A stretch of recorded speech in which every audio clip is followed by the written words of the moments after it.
You're awake. Is everything alright? How do you feel? I see. It figures you would be a little rattled after a battle like that.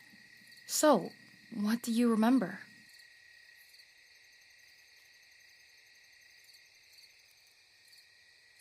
That's all? It sounds like you've forgotten everything that's happened since you first arrived in this world. Don't you at least remember me? Oh, well, try to remain calm when I tell you this, okay? You're the hero that's supposed to save this world. Aren't you going to say anything? Yeah, you were a little taken aback the first time I told you. Don't worry, I promise I'm not crazy or anything. Well, anyway, you probably want to know how you ended up here, right?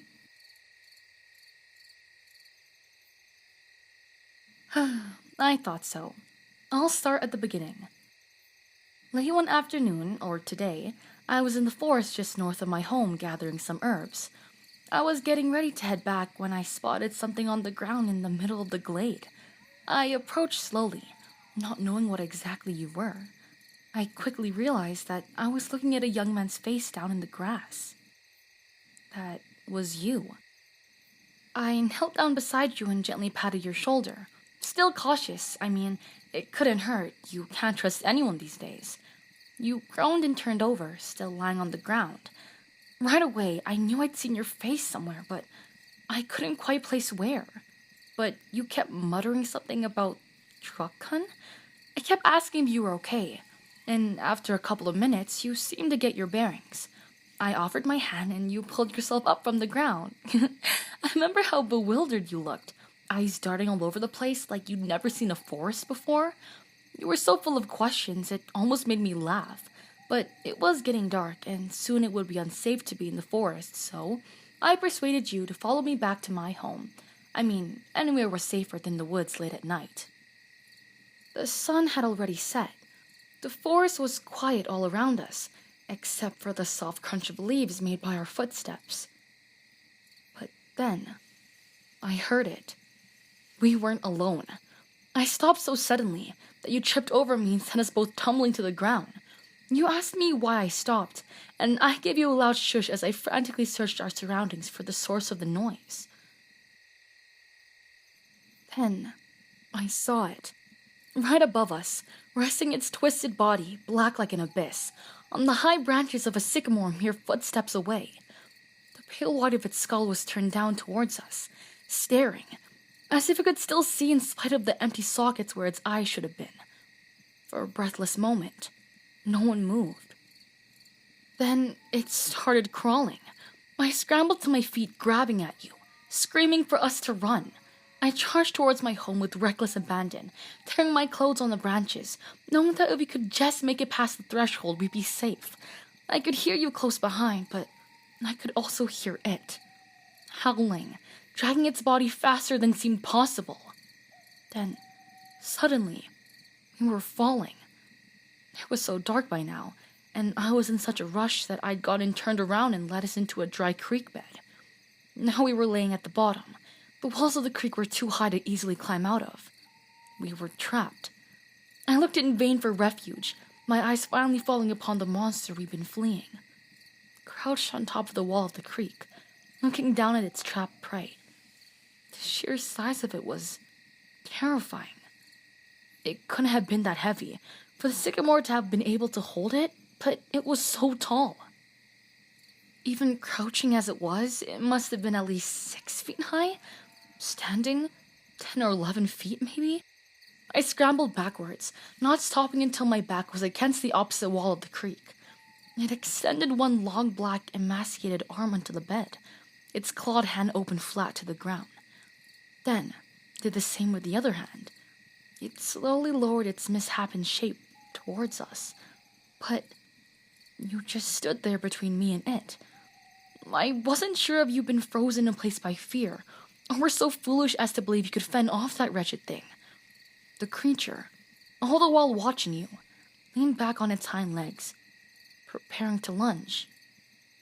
And it did. Arms outstretched, about to eviscerate you with its claws. That was when it happened. I don't know if you were so afraid or maybe just desperate to protect me, but you put your hands out as if you were the shield yourself, and a shimmering, terrible inferno manifested before you. I had only ever heard of such magic before.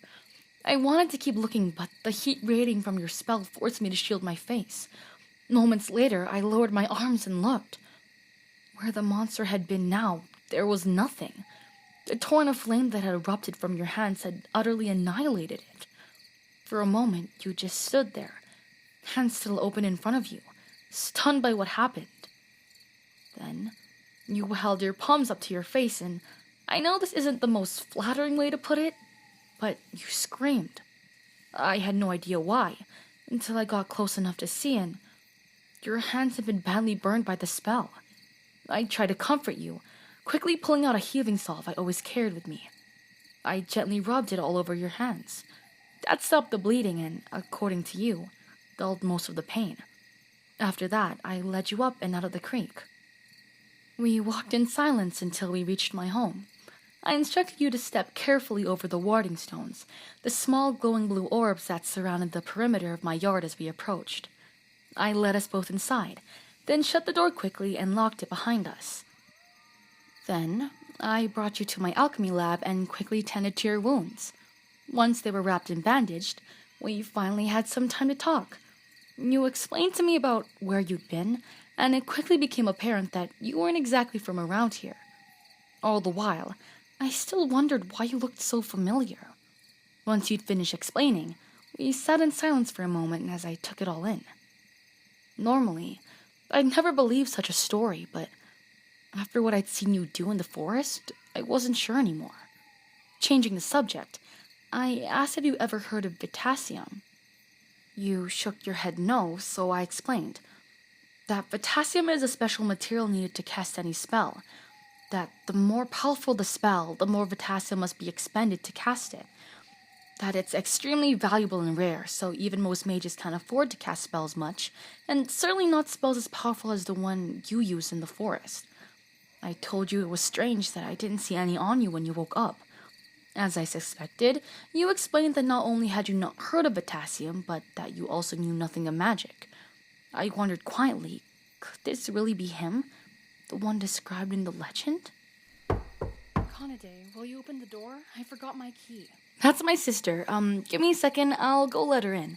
Stay here, and please don't touch anything or hurt yourself. What's with the lock? You on edge tonight or something? The warding stone's not enough to make you feel safe anymore? As a matter of fact, I was attacked in the woods today and barely escaped alive. What? All the way out here? If they're appearing even in these woods, nowhere is safe anymore. Are you okay? I'm fine. We can talk about that later. I met someone out in the woods, though someone unique. He's waiting in the alchemical lab. Oh yeah? You finally give up on meeting Mr. Fate? Mr. Destiny? No, that's not what this is about. This is different. Listen to me. He used magic without any Potassium. That's impossible. People can only do that in stories. I'm telling you the truth. I saw him summon a raging inferno without using so much as a modicum of Potassium. What's even stranger is he adamantly insists he's from some place I've never heard of, and that he doesn't know how he got here. He talks as if he came from another world entirely. Okay, why don't you introduce me? Okay, but don't alarm him or anything. He's still in shock. So you're the one who saved my sister.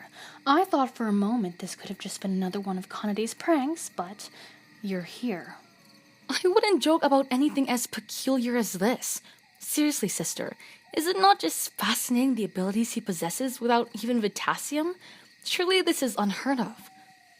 You don't think he could be the hero, do you? This is beyond our knowledge. Whether he is the fated hero or not, we could not know based on our experiences alone, Kanade. I think we have to make a trip to the capital. The capital? I have some friends who may be more knowledgeable than us in whether he truly is the hero or not. There's no use pondering alone here when we can go out and achieve the answers for ourselves. We leave first thing in the morning tomorrow. You hear that?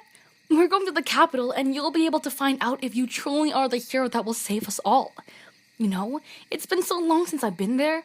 The towering buildings and the royal feel that just comes with stepping through the capital gate. I'm super excited. And their royal...